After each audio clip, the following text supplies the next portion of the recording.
invité a représenté des clients dans le cadre d'enlèvements internationaux d'enfants ou encore dans des dossiers où les enjeux avaient parfois une hauteur de plus de 500 millions de dollars. Ces clients sont généralement des gens d'affaires, des professionnels, des employeurs, de gros employeurs, mais aussi des dirigeants d'entreprise. Elle est reconnue, elle est respectée, elle est engagée, elle est impliquée. Elle a été la première femme noire associée au Québec dans un bureau national. Et quand je dis bureau national, c'est-à-dire un bureau d'avocats à l'étendue du Canada.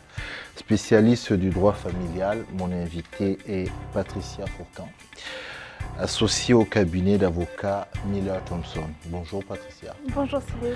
Merci d'être là, d'avoir accepté cette invitation malgré un emploi du temps très chargé. Absolument, c'est un plaisir, vraiment un honneur d'être ici avec toi. C'est vraiment non, l'honneur il est pour moi pour remettre les choses en place. J'aurais pu en présentant dire qu'il y a divers domaines d'expertise. On parle de divorce, on parle de garde d'enfants, j'ai parlé d'enlèvement d'enfants internationaux, congédiement, harcèlement sexuel. J'ai presque envie de dire que c'est le basique d'un avocat, sauf que de par la clientèle, il y a une différence. Mais ça, tu vas nous le dire tantôt. J'aurais pu rajouter les différents prix d'excellence reçus dans les universités, partout où tu es passé, Ottawa, Paris, Barcelone aussi, si je ne me trompe pas. J'ai un peu fait mes devoirs. Et puis, quoi, l'autre chose? Oui, sélectionné, par exemple, en 2018, dans je pense que c'était la toute première cohorte des leaders, la cohorte Black Excellence, voilà. Et puis, quand j'ai parlé professionnel, tu es aussi maman, maman d'un garçon. Oui, un garçon de 15 ans. Voilà, j'ai tout dit. Non. Pas mal, beaucoup, effectivement. Il y a quand même pas mal qui a été dit. Donc, effectivement, avocate en droit de la famille, essentiellement. Donc, le droit de la famille, c'est tout ce qui a à faire au divorce, séparation, demande de déménagement à l'étranger avec des enfants, dossiers d'enlèvement internationaux également. Une bonne partie de ma pratique est en droit international, mais dans un contexte de droit de la famille. Donc, question de juridiction, conflit de législation. Et on représente effectivement monsieur et madame, tout le monde également, pas seulement les grands et les puissants de ce monde. Que j'ai cités. Mais on a une belle équipe, une grande équipe, donc on essaie vraiment de pouvoir représenter une variété de clientèle. Et surtout moi, personnellement, venant de la communauté haïtienne et faisant partie de la communauté noire de Montréal, je veux vraiment pouvoir représenter ma communauté. Donc, on s'assure, dans la mesure du possible, d'être efficace et de pouvoir avoir un travail qui est à la hauteur des moyens. On va donc essayer tout le long de cette conversation, de cette jazette que nous avons tous les deux, de passer vraiment point par point. Tu l'as dit d'emblée, communauté haïtienne, donc tu es haïtienne. Alors on dit souvent haïtienne canadienne, bref, tu es d'origine haïtienne, on va dire ça comme ça. La question toujours que je pose, le droit, comment tu découvres le droit? D'abord, tu es né en Haïti ou au Canada? Je suis née en Haïti. OK. Et je dois dire que j'ai passé la moitié de mon enfance en Haïti, mais de manière un peu décousue. J'ai vécu en Haïti de 0 à 3 ans, de 9 à 12 et de 14 à 17 ans. Les trous, là, c'était quoi les C'était voyages au Canada. Oui, OK. Au Canada. OK. Et à quel moment, donc tu fais, avec ce que tu viens de dire, d'emblée, on voit que dès le début, tu es déjà au niveau du Canada. J'ai lu quelque part que le droit ne t'est pas venu comme ça au hasard. C'est une tradition familiale. Là. Mon Dieu, vous êtes bien renseigné, tout à fait. Je suis la 5e génération dans ma famille à pratiquer dans le domaine juridique. Mon père, mon grand-père, mon arrière-grand-père et mon arrière-arrière-grand-père également, tout ça de la branche paternelle. Ils étaient tous avocats ou juges de paix. Donc, pour moi, c'était une obligation? Non, pas du tout, au contraire. Okay. Mon père ne voulait pas que j'aille en droit parce que, puisque à cette époque, je me rappelle, je devais avoir environ 6-7 ans, quand je lui avais exprimé mon désir d'aller en droit. On habitait à Ottawa. Il me dit, ben, tu es au Canada et puis, bon, tu es une immigrante, tu es une personne de couleur et c'est une profession assez fermée qui n'est ouverte que pour une certaine élite de la majorité. Donc, ce serait très, très difficile pour toi de pouvoir trouver et te développer une clientèle.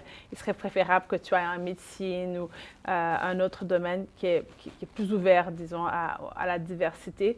Ben, moi, je suis un peu têtue. Donc, quand on me dit que je ne peux pas faire quelque chose, j'ai encore plus le désir de me démarquer, de le faire et voilà. Donc, pour moi… Mais quand ton papa le dit, c'est quel âge à peu près? J'avais 6-7 ans. Oui, 6-7 ans. Et là, d'emblée, tu dis, OK, c'est ce que je vais faire. Oui, j'étais quand même… Non, désolé, mais pourquoi vouloir faire ce métier? Qu'est-ce qui t'attirait à 6-7 ans de dire, voilà, je veux faire ça? Mais je pense que je pensais que j'avais toutes les aptitudes requises au niveau, évidemment, de la capacité à raisonner. J'ai toujours eu un certain esprit logique, capacité de s'exprimer tant à l'oral qu'à l'écrit, et aussi une volonté de défendre des causes. Je pense que les gens, souvent à l'école, les professeurs disaient « Toi, tu devrais être avocate hein? » Quand j'étais souvent présidente de classe et je défendais les étudiants de ma classe avec beaucoup d'ardeur. Et donc, voilà. Donc, j'ai pensé que ça serait un fit un peu naturel, même si j'avais de bonnes capacités au niveau scientifique. Je n'avais pas de la passion pour les sciences, alors que j'étais passionnée de tout ce qui était philosophie, littérature, théâtre, et je trouvais que c'était des qualités qui pourraient faire de moi une bonne avocate. Est-ce que, à ce moment-là, on parle de 6-7 ans, aujourd'hui, on dirait de toi que tu étais quoi, une élève travailleuse ou douée? Surtout douée, je dois dire. Le travail est venu par la suite. Parce qu'effectivement, quand on a une certaine facilité à l'école jeune, on n'apprend pas autant l'effort. Alors que l'effort, c'est ce qui est le plus important. On peut être la personne la plus brillante. Si on n'a pas du cœur à l'ouvrage, on va vite atteindre les limites de notre talent. Donc moi, c'est surtout quand je suis allée étudier à Paris. J'ai étudié à Notre-Dame-de-Sion, à Paris, qui était un des très, très bons lycées. Et je suis arrivée là avec quand même un peu de retard parce que j'étais en Haïti à l'époque avant de déménager à Paris. Et il y avait eu un coup d'État, toutes les écoles avaient fermé et ça faisait… Donc j'ai raté une bonne partie de la scolarité à cet égard-là. Donc en plus, c'était un niveau un petit peu différent à Paris. Donc j'ai dû faire beaucoup de rattrapage, travailler… des heures, je commençais à travailler à 7 heures du matin, j'ai arrêté de travailler à minuit tous les jours, du lundi au vendredi. Puis le week-end, je me permettais un peu de loisirs, mais c'est vraiment à cette époque-là que j'ai appris l'importance de travailler et la rigueur nécessaire pour arriver à certains sommets académiques. À Ottawa, on fait un bond dans le temps. À l'Université d'Ottawa, tu as un prix d'excellence en droit constitutionnel. Tout à fait, oui. Donc, a priori, on se dit, elle va aller dans les lois. Aujourd'hui, tu es une spécialiste du droit familial. À quel moment se fait le switch? Alors, c'est une histoire intéressante, hein, parce que c'est… en anglais, on dit « to do something out of spite ». C'est pour prouver. Comme je te dis, c'est un peu quelque chose dans ma personnalité. J'aime prouver aux gens qu'ils ont tort et les mettre à défaut. Donc moi, mon professeur de droit constitutionnel à l'époque avait tendance à être très méprisant et condescendant à mon égard quand je posais des questions que je savais être pertinentes et intelligentes.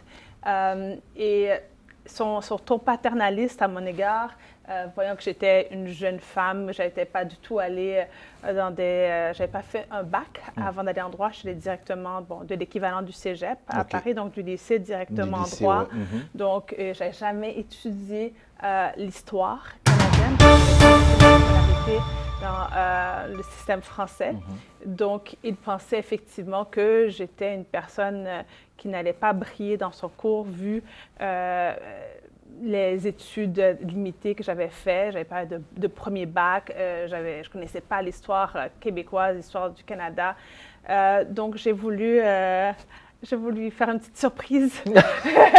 Donc, je me suis mis en tête. J'ai décidé que j'allais obtenir le prix en droit constitutionnel. Et j'ai travaillé énormément. J'ai lu toutes les décisions de la Cour suprême en droit constitutionnel, tant en anglais qu'en français, parce que parfois les traductions n'étaient pas très précises, surtout à l'époque. Et j'ai fait des résumés de tous les cours, de toutes les décisions. Effectivement, j'étais très, très bien préparée. Donc, j'ai eu la meilleure note, c'est pas parce que j'avais un intérêt particulier pour le droit. C'est juste pour lui prouver. Oui, effectivement. Vous rendez compte déjà, hein? Têtu. Comment dire ça? Ne lui dites pas non. Non, exact. Ambitieuse. Donc déjà, dès les premières années, tu te retrouves lorsque tu termines, tu rentres dans un premier cabinet, Desjardins. Oui, Desjardins du Charme. Du Charme, oui, voilà. Il y a un choc. Est-ce que tu nous dis quelques mots sur ce choc quand tu rentres dans ce cabinet qui est pourtant ton premier job? Oui, mais c'était un choc plus pour eux que pour moi. Okay. Mais c'est un choc quand même. Oui, pour eux, parce que moi, je suis habituée à vivre dans un milieu très homogène. Tu es en droit, il n'y avait pas beaucoup de minorités visibles, il y avait très peu de Noirs. Mais eux, chez Desjardins du Charme, ils n'étaient pas vraiment habitués à travailler avec... Ils n'étaient carrément pas habitués. Pas du tout, il n'y avait personne. Je veux dire, je pense qu'ils étaient à 95% québécois, comme on dit ici, de souche. Donc, il n'y avait presque aucun anglophone, aucun immigrant. Je pense que la plus grande minorité qu'ils avaient, c'était une personne qui était originaire d'Italie et l'autre dont les parents étaient originaires de l'Europe de l'Est. Donc, ça, c'était aussi loin qu'ils étaient allés en termes de diversité. Et donc, moi, j'arrive et donc, voilà. Donc, c'était une petite surprise pour eux. Et je pense qu'ils se sont posé la question à savoir, parce que c'est vraiment un excellent bureau, un bureau avec une excellente réputation. Et c'était devenu vraiment le bureau qui représentait l'élite québécoise francophone. Parce que pendant de très nombreuses années au Québec, il faut se le dire, hein, le droit était la chasse gardée souvent des anglophones et les Québécois francophones n'avaient pas nécessairement leur place dans les hautes sphères du monde juridique, surtout en droit des affaires. Et Desjardins du Charme avait un peu, c'était vraiment taillé une place enviable à ce niveau-là. Donc, il y avait vraiment une identité reliée aussi au fait que c'était un cabinet francophone, québécois, qui représentait le Québec Inc. Donc, il y avait des questions à savoir, comment est-ce que la clientèle va réagir à être représentée par une femme migrante, une personne de couleur. À l'époque jeune aussi, il y avait aussi cet aspect-là. Tu es jeune à ce moment-là. Oui, absolument. Mais ils embauchaient des avocats jeunes à chaque année. Hein? Mais c'est surtout le fait que j'étais immigrante, que j'étais noire. Donc, mais la personne qui m'a embauchée, Joanne Biron, elle était, il n'y aura pas de problème. Je veux dire, je connais ma clientèle, ce sont des gens ouverts et c'est une fille talentueuse, brillante, et puis ça va très, très bien se passer. Donc, voilà. Donc, j'ai eu une offre d'emploi à la fin de mon stage et je pense qu'ils ont réalisé qu'il n'y avait rien de particulièrement menaçant que d'avoir des avocats noirs ou des employés noirs et que la clientèle réagissait bien.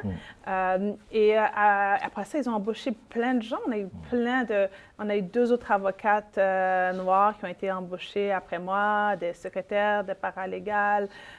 Donc, il y a vraiment eu un shift, disons. J'aime bien cette réaction et expression que tu as eue quand tu dis le choc, il était pour eux, pas pour toi, parce que toi, il n'y a pas de problème, tu te connais, puis tu es habitué. Et c'est peut-être quelque chose, je le dis par rapport à ce que ça peut avoir aussi comme incidence aujourd'hui, c'est-à-dire que finalement, ben, peut-être dans ce type de situation, c'est de se dire que ben, c'est eux qui ont un problème, pas toi, la personne qui est minoritaire dans le lieu. Alors, comment... Absolument, parce que nous, on est habitués à s'adapter aux deux réalités. Oui. On sait comment s'adapter en parlant à des Québécois francophones, anglophones, à des allophones. On est un peu passe-partout. On est des mutants. Tout à fait, on est passe-partout. Ouais. Ben, alors que quelqu'un qui est face à une différence qui est nouvelle pour lui, ben, il ne sait pas trop comment. Donc, comme tu dis, c'est pas notre problème, c'est à eux d'apprendre à nous connaître et à s'adapter. Hein? C'est l'intégration, c'est des deux côtés. Des deux côtés, effectivement. Alors, en 2003, c'est ça, il y a Miller Thompson qui fait, si je peux utiliser l'expression, qui fait la cour à l'autre. Alors, comment ça se passe avec le cabinet Miller Thompson? Alors, Miller Thompson, à l'époque, s'appelait Pouliot-Mercure. Okay. Et, qui fait plutôt québécois, ça? Également, à l'époque, c'était un bureau plutôt québécois francophone. Et ils ont, je pense, eu un intérêt à développer leur secteur de droit de la famille. Donc, moi, j'étais avec encore Joanne Biron, donc l'associée qui m'avait embauchée chez Desjardins-Ducharme. Donc, on a été en entrevue et je pense qu'ils ont aimé notre mentalité, nos valeurs et notre clientèle. Donc, on s'est joint à Pouliot-Mercure en 2003. Et par la suite, ils ont fait une fusion avec un cabinet national, Miller Thompson, et puis voilà. Et 5 ans après, tu deviens partenaire associé dans le cabinet. C'est un moment quand même particulier pour toi, mais quand on prend ta biographie, mais aussi pour, grosso modo, on va dire l'ensemble. Tu es la première femme noire, donc ici au Québec, qu'on prend comme associé partenaire. Qu'est-ce qui... Oui, talentueuse tu l'es, brillante tu l'es, mais quand on enlève ces deux qualités, qu'est-ce qui fait qu'à ce moment-là, la haute direction dit « Patricia Fourcand, on va en faire une partenaire, une associée » ? C'est une bonne question. Je ne suis pas sûre que j'ai toutes les grilles d'analyse, mais je pense que, premièrement, c'est une détermination parce que, quel que soit votre origine ethnique, être dans un grand cabinet, c'est extrêmement exigeant. Tant en tant que les heures travaillées, que les clients très exigeants qu'on a, une dynamique aussi très compétitive de performance. Donc, ce n'est pas tout le monde qui arrive à passer à travers les difficultés de travailler dans un grand cabinet. Donc, moi, il y avait ma détermination et le fait que je n'ai pas froid aux yeux et que je fais ce qu'il faut pour tenter, à la mesure de mes moyens, d'avoir une certaine réussite. Mais également, ce qu'elle a dit également, c'est le fait que j'avais une certaine clientèle et j'avais une expertise. Parce que moi, ce que je dis à tous les jeunes qui veulent se développer une pratique en pratique privée, en droit, il faut avoir, dans la mesure du possible, une certaine expertise. Comme ça, on peut approfondir nos connaissances dans un domaine de droit particulier, développer une compétence, une expertise qui serait recherchée. Mais également, c'est important aussi d'avoir une clientèle parce que ça nous donne une certaine liberté en ce qui a trait à ta carrière. Tu n'es pas dépendant nécessairement à 100% d'un associé senior qui vous donne des dossiers. Vous avez votre propre clientèle, ce qui est important. Hein. Si on veut devenir associé dans un grand bureau, ça aide beaucoup d'avoir une bonne clientèle. Et moi, j'avais toujours développé ma clientèle dès le jour 1 comme avocate. Je m'assurais d'aller dans des lunchs, dans des cocktails, de donner des conférences, d'aller à des conférences. Le fameux réseautage. Absolument. Ça, c'est très, très, très important. Et de commencer jeune. Parce que les gens disent, je vais développer mon expertise dans un premier temps. Après ça, je vais réseauter. Mais le problème, c'est que à partir de l'âge de 30-40 ans, les gens ont déjà un gros réseau. C'est difficile de créer des nouveaux liens. avec les gens à partir d'un certain âge, alors que quand les gens sortent de l'université, ils ont 23, 24 ans, ils sont heureux d'acquérir un réseau de contacts, d'avoir de nouveaux amis. Donc, on peut vraiment se faire un beau réseau. Et moi, j'en avais vraiment besoin parce que quand moi, je suis arrivée jour 1 pour commencer mon stage chez Desjardins du Charme, je ne connaissais presque personne à Montréal. Moi, je n'avais jamais vécu à Montréal. J'avais une sœur, en fait, j'avais 2 sœurs qui habitaient à Montréal. Et mon fiancé de l'époque, et c'est tout. J'avais aucun ami, aucune relation. Je n'étais même pas allée dans une université québécoise. Donc, j'ai dû commencer vraiment presque à zéro en termes de réseau de contacts. Et c'est ça qui m'a bien servi. Mais également, je pense qu'il y avait une volonté clairement exprimée des associés qui était vraiment du leadership du bureau d'avoir plus de diversité en tant que d'avoir des femmes d'associés, parce que c'était un bureau qui avait beaucoup d'hommes associés et pas tellement de femmes associées. Donc, ils s'étaient dit qu'ils allaient vraiment pousser pour aider certaines avocates à se développer et de leur donner une chance d'accéder à la société. Donc, c'est quelque chose qui ne peut pas se faire seul. On peut avoir tous les talents du monde, mais si on ne travaille pas dans une entreprise ou dans un cabinet où on prend une décision consciente d'aider ces gens à se développer, de leur donner des chances, des opportunités de se développer, c'est très, très difficile. Hein? On ne réussit pas seul. Hein? On a vraiment besoin de l'appui. J'ai une multitude, on voit mes feuilles là, j'ai une multitude de questions à te poser. On va faire une petite pause, toute petite.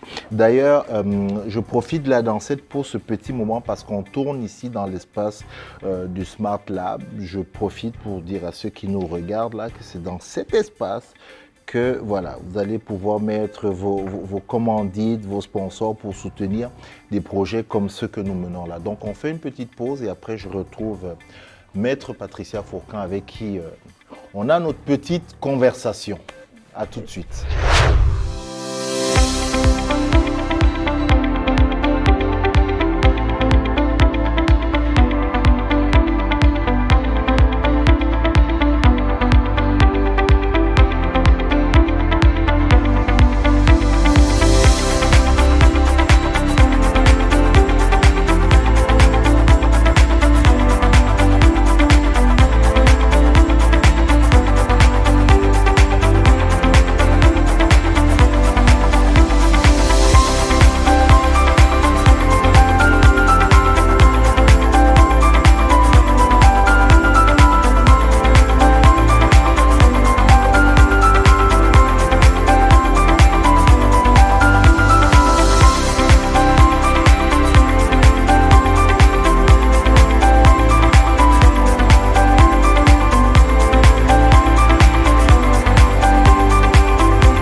Toujours en compagnie de Patricia Fourcand, avocat au cabinet d'affaires Miller Thomson.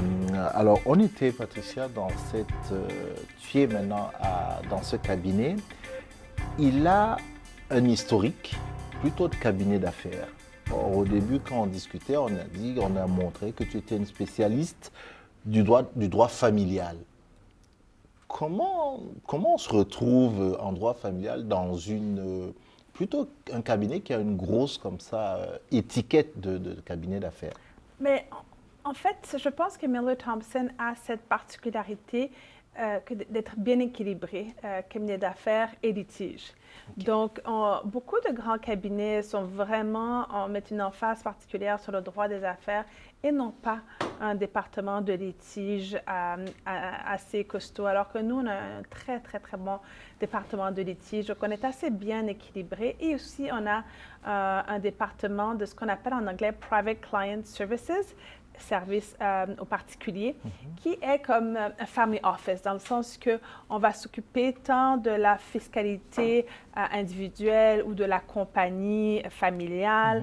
On va s'occuper des testaments, peut-être également faire des gels successoraux. Donc, et le droit de la famille s'intègre très, très bien dans cette dynamique-là, dans le sens que quand on fait un gel successoral, qu'on fait une réorganisation corporative, qu'on prend des décisions au niveau de la fiscalité pour une famille, pour une compagnie, il est très, très important de toujours avoir en tête l'aspect droit matrimonial pour voir comment les lois sur le patrimoine familial, les lois relatives au régime matrimonial peuvent influencer ou avoir un impact sur le patrimoine d'un client. Tout à fait. Alors, droit de la famille, mais tu as aussi dit droit international. Hein? Et c'est volontairement que je n'ai pas dit là où tu étais, je dirais quoi, inscrite, en me disant que tu allais répondre, parce que tu as des clients. Je l'ai dit, oui, il y a des clients comme moi, je n'ai pas de problème, mais il y a moi, mais il y a ces grands dirigeants, il y a ces grands employeurs. Et puis, on parle de villes comme Abu Dhabi, de Genève, ça veut dire que tu es inscrit finalement à quel barreau? Moi, je suis inscrite au barreau du Québec. Okay. Mais ce que moi j'applique, je n'applique pas le droit des autres juridictions. Quand on dit droit international, en fait, on parle du droit international privé. C'est-à-dire qu'on applique les règles de droit international privé du Québec, ou du Code civil, à savoir, mais dans telle situation, c'est quelle loi qui s'applique? Est-ce que c'est le droit? Disons que les parties se sont mariées à Genève, mais ils sont résidents au Québec au moment du divorce. Quelle loi s'applique en ce qui a trait à leur régime matrimonial? Mais il y a la loi du patrimoine familial qui est québécoise. Est-ce que cette loi va s'appliquer à eux?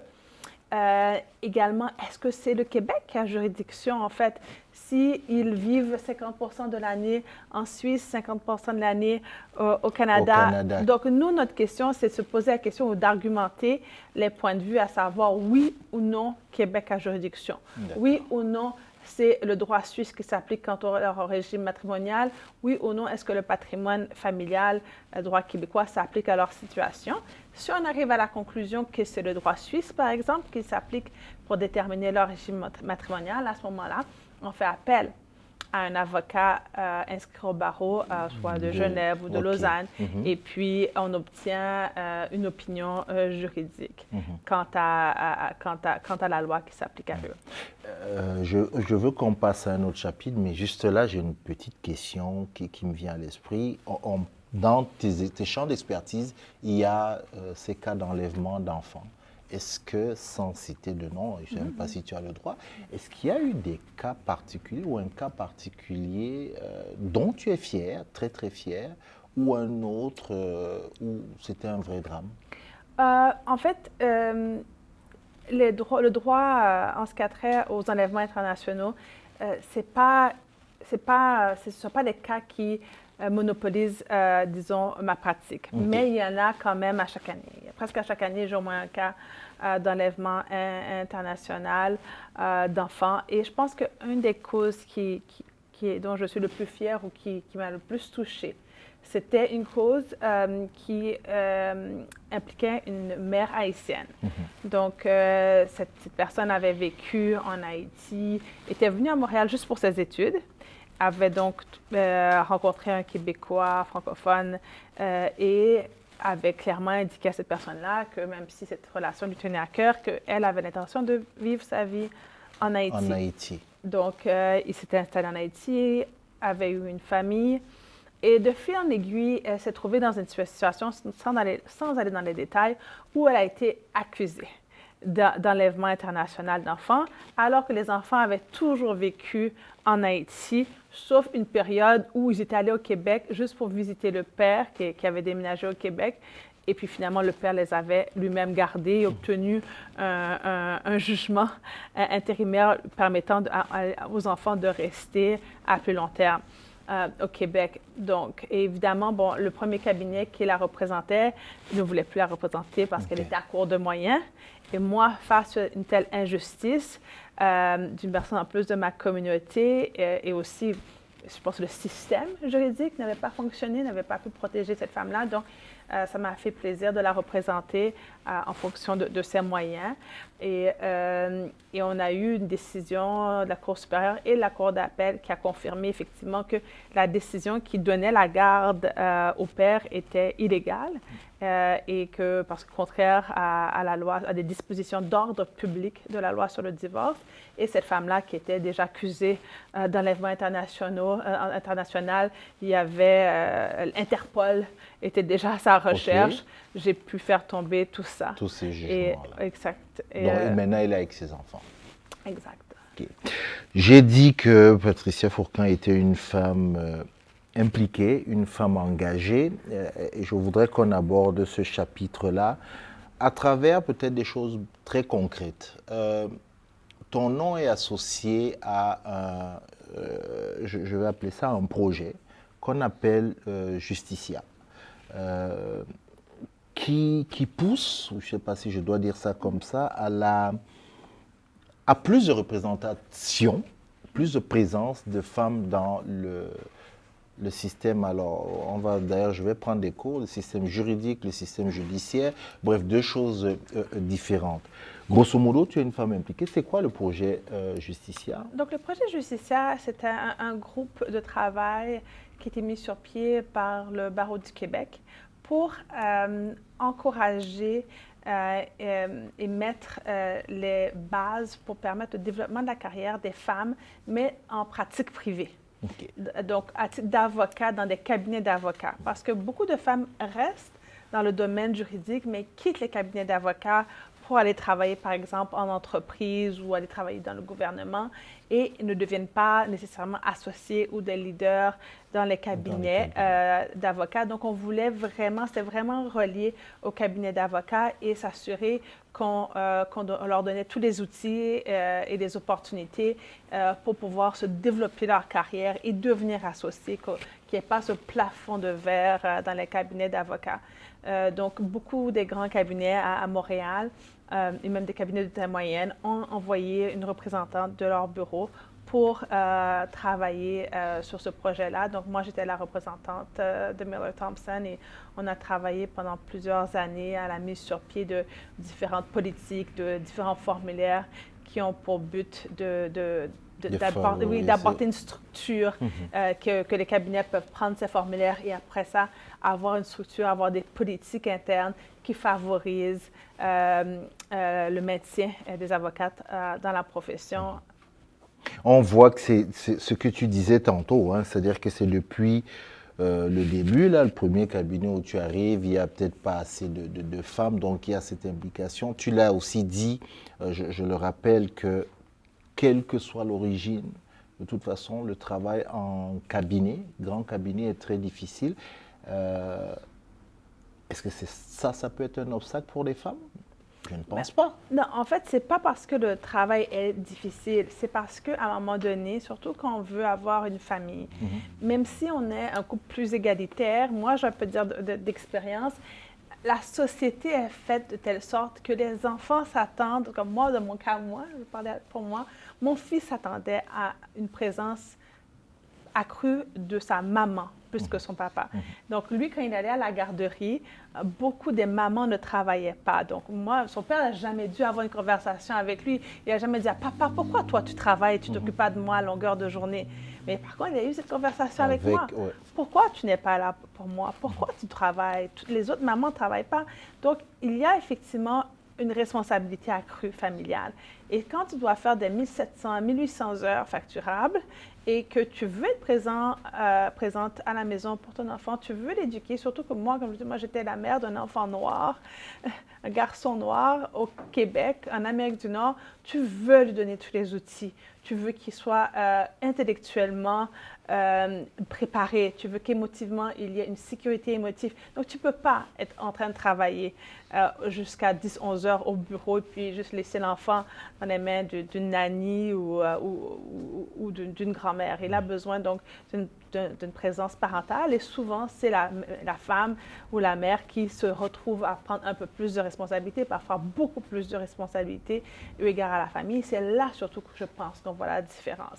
Dans les premières années, il n'y a pas tant de différence entre les jeunes femmes, les jeunes hommes qui essaient de se tailler une place dans un grand cabinet. Mais quand ça vient le temps d'avoir des enfants, là, on se bat plus à armes égales. Mais également pour le développement de la clientèle. Il y a certaines femmes qui ne se sentent pas nécessairement très confortables. Comment moi je vais sortir et aller dîner avec un homme, surtout si je suis une jeune femme, il est un homme plus âgé, peut-être puissant. Est-ce qu'il va prendre la situation comme étant une volonté d'avoir une relation plus intime? Comment est-ce que je suis capable de créer des liens réels, solides avec des gens du sexe opposé sans pour autant avoir de l'ambiguïté. Professionnel, oui, tout à fait. Et on ne sait pas nécessairement comment le faire, on ne nous apprend pas nécessairement comment le faire. Et par exemple, moi, je disais toujours aux jeunes femmes, mais commencez par ne pas accepter d'aller dîner le soir. Hein, c'est mieux du lunch. Le lunch, c'est moins ambigu. Oui. Et c'est facile après ça de quitter. Il n'y a pas de « je te ramène chez toi ». Est-ce que je... Non.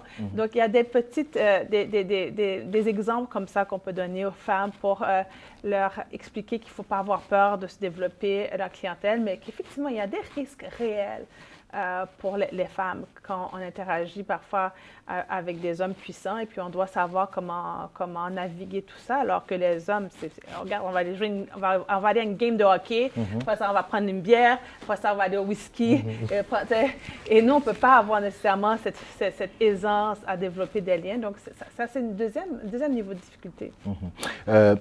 Je veux qu'on passe à un autre projet, mais avant ça, parce que tu en as parlé, est-ce que par hasard le fils, il est en train de prendre la 6e génération ou il y a comme un break? Je sais, 15 ans, bon, on a encore plein de choses dans la tête, mais toi, c'était à 6-7 ans. Est-ce que ton fils, il prend le chemin de maman, là? Alors, mais en fait, c'est moi qui prends le chemin de mon père, qui lui a pris le chemin de son père. C'est-à-dire que... C'est paternel, alors? Oui, mon grand-père ne voulait pas que mon père soit avocat. Ouais. Il voulait que mon père soit médecin. Il a en fait commencé la médecine en Suisse. Et mon père a déçu mon grand-père et est devenu avocat. Et la même chose, mon père voulait que je sois médecin ou ingénieur et j'ai déçu mon père. Je suis devenue avocate. Et moi... Tu ne veux pas qu'il devienne avocat? Non, voilà. Pas du tout. Donc, je crois voir déjà la 6e génération arriver.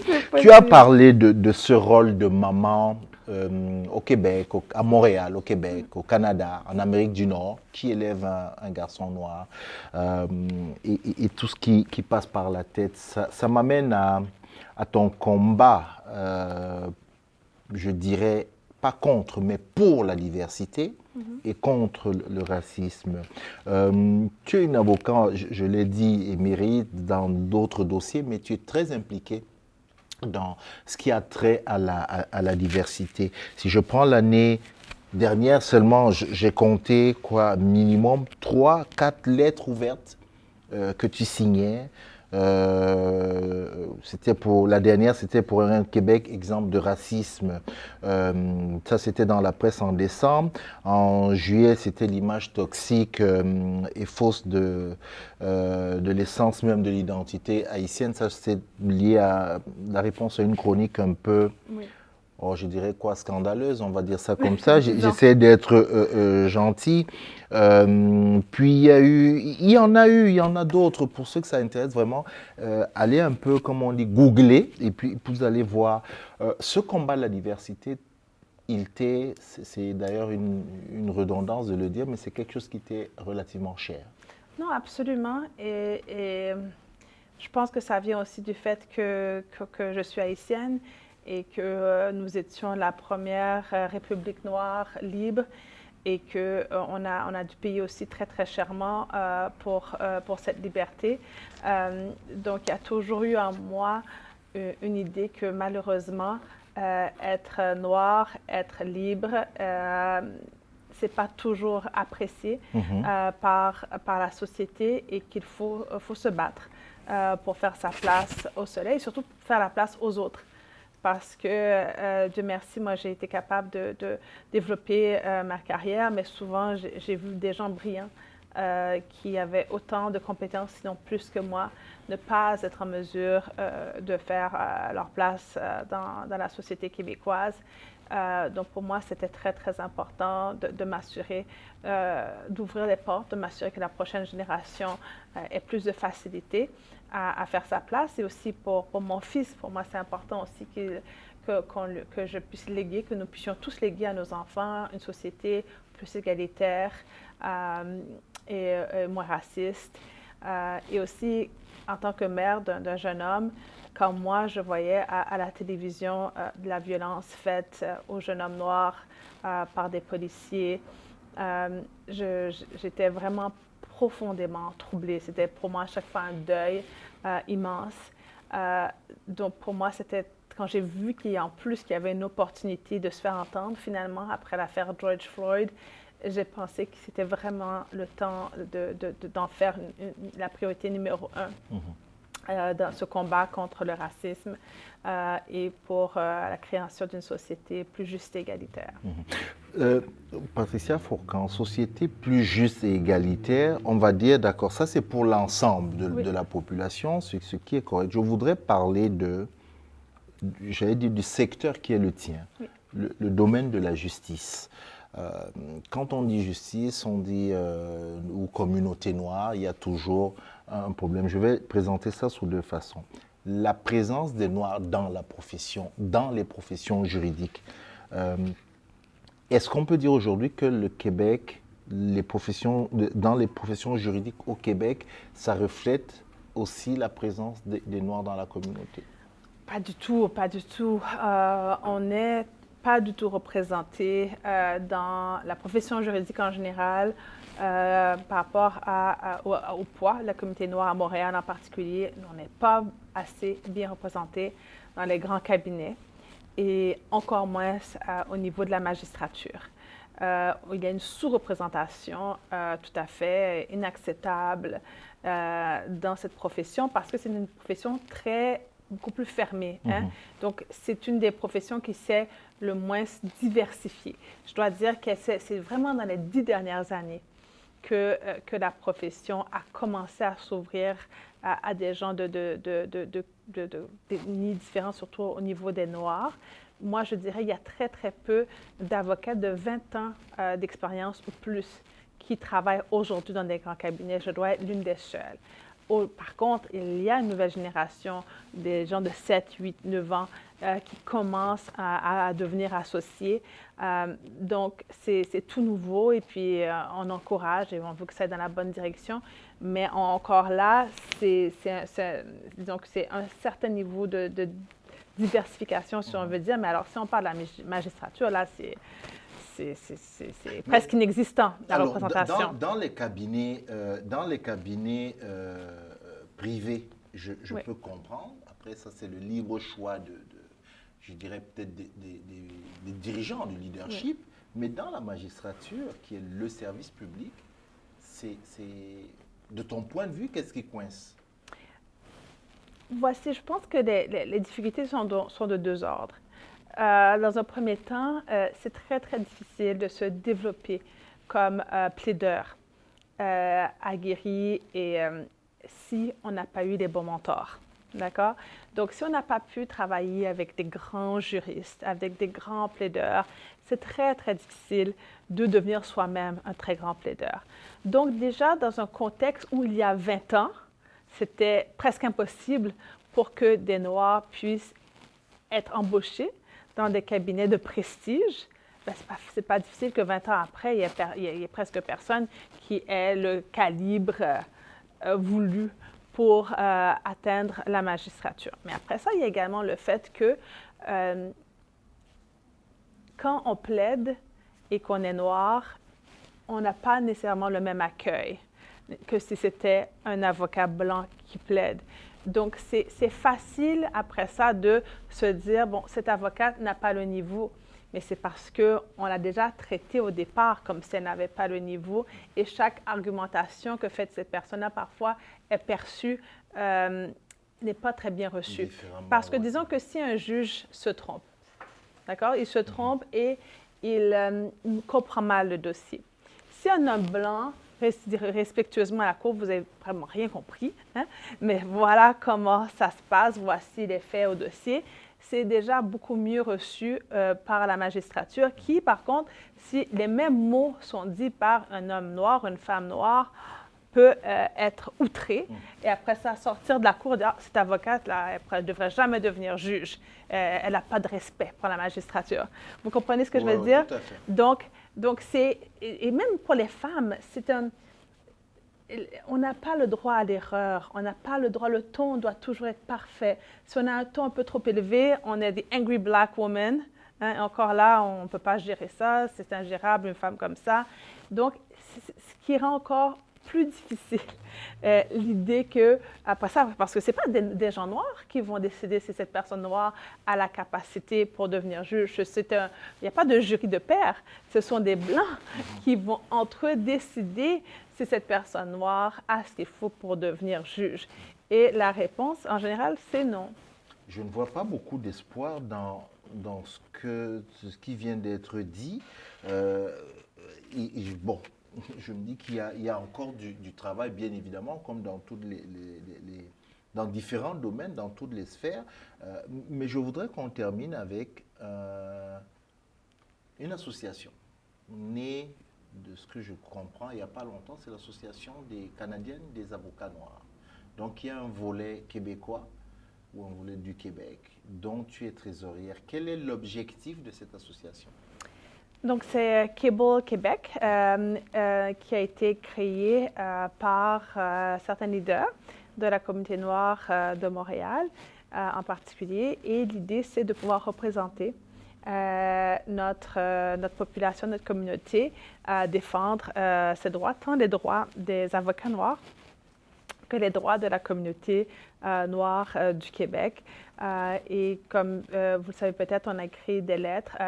Dans le cas Mamadi Camara, par exemple? Absolument, absolument, que nous avons rédigé pour un peu dénoncer cette situation, mais également l'affaire Yeboah. Je ne sais pas si vous êtes au courant, un avocat noir qui a été arrêté, interpellé pour des raisons un peu particulières et traité de manière inacceptable. Donc, tout ça, c'est de dénoncer ces actes-là pour s'assurer que lorsqu'il y a une atteinte aux droits de la personne, en ce qui concerne la communauté noire, qu'il y a des voix qui se lèvent et pour faire passer un message clair à l'effet qu'on n'accepte pas que nos droits soient bafoués, on n'accepte pas le profilage racial et nous avons droit au même respect.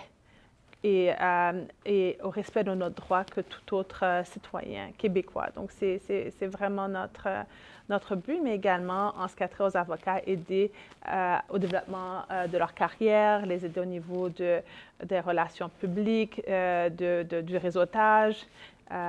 Donc, on espère pouvoir faire un petit bout de chemin, puis aider cette question-là au Québec. Merci beaucoup, Patricia Fourcand, pour ce petit moment qu'on vient de passer. Je suis vraiment content. Et pour celles et ceux qui nous regardent, évidemment pour moi-même, je vais juste finir en te demandant qu'est-ce qui fait que quelqu'un vienne te voir comme avocate et te dit « je veux que vous me défendiez ».